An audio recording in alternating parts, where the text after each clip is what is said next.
And Allah might address the messengers, يا أيها الرسل كلوا من الطيبات وعملوا صالحا.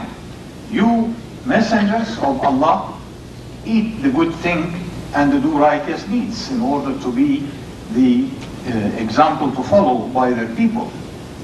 يوم يجمع الله الرسل فيقول ماذا أجبتم؟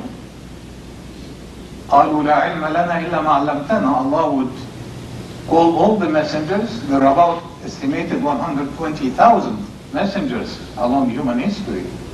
And Allah would gather them and ask them, you went to the people with the message, what were the answers of the people? And they would say, of course, you know the answers.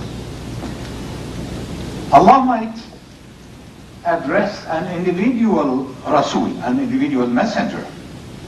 Adam, يا آدم اسكن أنت وزوجك الجنة, live in the paradise. نوح, يا نوح إنه ليس من أهلك إنه عمل غير صالح. Oh no, your son is not of you because he behaved in a non-mu'min way. إبراهيم, يا إبراهيم قد صدقت الرؤيا. Oh Ibrahim, you have fulfilled the dream you have dreamt and now will spare you killing your son. موسى, يا موسى أقبل إني لا يخاف لدي المرسلون. Come Moses, because my messengers have no fear in my presence. داود, يا داود إنا جعلناك خليفة. Dawood, we have made you a vicegerent in earth. عيسى, يا عيسى ابن مريم أأنت قلت للناس اتخذوني وأمي إلهين من دون الله. Oh Jesus, son of Mary, did you tell the people to take you and your mother as gods beside me? And so many messengers were called by their names except. You know except who? Except Muhammad alayhi salatu wasalam.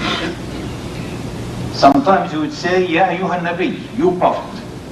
Sometimes you would say, you messenger. Sometimes we would say, Ya ayyuhal muddathir, Ya ayyuhal muzammil. Always calling a feature for him. It is a grade of honor, because if I sit with the 10 of you, Muhammad do this, Ibrahim do that, Ali do that, Mustafa do that, Mustafa do that, and then special I will go and do that without the name. And if you just imagine it, it would be obviously a sign of honoring. Allah might also address al-kuffar. يا أيها الذين كفروا لا تعتذروا اليوم. You are chose to be kafirs, don't come and apologize today. Allah might address other than human beings. يا معشر الجن والإنس. O you kind of the jinn and the human beings. Allah might address even non-living things. He might address the mountains. يا جبال أوبي معه. O mountains, reverberate with Dawood when it sings the praise of Allah. Allah might address the earth. يا أرض ابلعي ماءك. يا سماء, O you heaven, stop raining. That at the time of Noah also.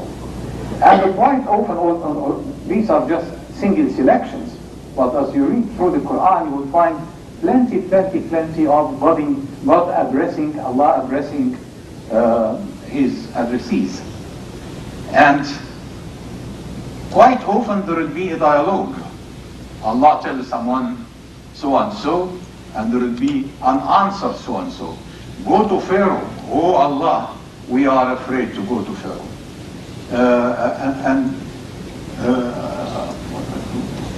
وإذ قال إبراهيم رب أرني كيف تحيي الموتى. Ibrahim said, show me how you enliven the dead. And Allah says, have you not attained faith? Are you not a believer? He said, oh yeah, I am a believer, but just to put peace in my heart. That dialogue is also quite frequent. Now I would like a few words upon the miracle of the Quran, and to me it is subdivided into three miracles. The miracles of the Quran. The first one, of course, is the linguistic miracle. I don't think that many of you, many of us, Arab and non-Arab, can really comprehend the miraculousness in the Quran linguistically. But in order to test something, you have to use the proper indicator. I know many of the Arabs are poor Arab speakers. They have no mastery over the language. I know many of the Orientalists, as soon as they can write Alif Beh, they start criticizing the Quran, oh, there is no miracle in the Quran, etc., etc.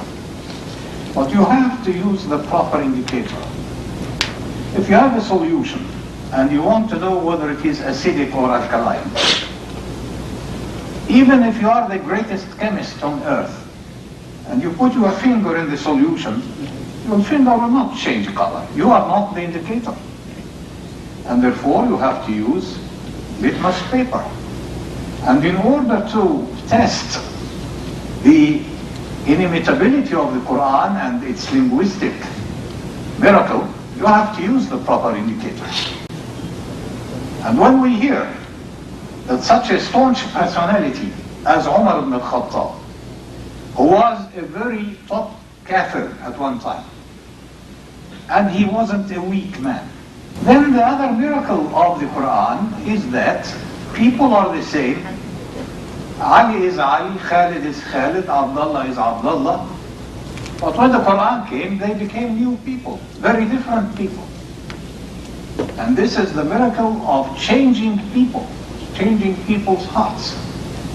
From the Jahiliyyah, from ignorance, from being a tough people, fighting with one another, burying girls alive, drinking all the time, fighting each other, the famous saying, me and my brother against my cousin, me and my cousin against somebody else, and that chain reaction. To transform those people into another kind of human being. Those Bedouin Arabs, I tell you the story of when the Muslim army was marching towards Egypt. And the daughter of the ruler of Egypt, in her rooms with her maids, Armanusa, telling her, I am frightened. Those vulgar Bedouins will come and violate us and rape us. And if we resist, they kill us. And Armanusa saying to her, no, my lady, these are the followers of a religion that invokes chastity and purity. They come out of the desert, each carrying his mosque in his heart. They raise the sword but with a law, and they put the sword but with a law. And the one of us would be safer with one of them than she is with her own father. See the change in the people. And this is a miracle of the Quran. Also the third miracle, which is a recent one, is the scientific miracle of the Quran. Of course, the Quran is not a book of science, but yet you read some phrases in the Quran and as a scientist, you're shocked. If you read that book, the Bible, the Quran and Science, by Dr. Maurice Bucaille of Paris, when he judged the Quran, the Bible, to scientific fact known today. And he came with the conclusion that the Quran contains scientific facts that were not known at the time of Muhammad. Nobody knew them. So Muhammad cannot be the author of the Quran. It must be a higher source than Muhammad. You know many of the examples of the scientific miracle. One I experienced was my first trip by air in an 8-seat aeroplane.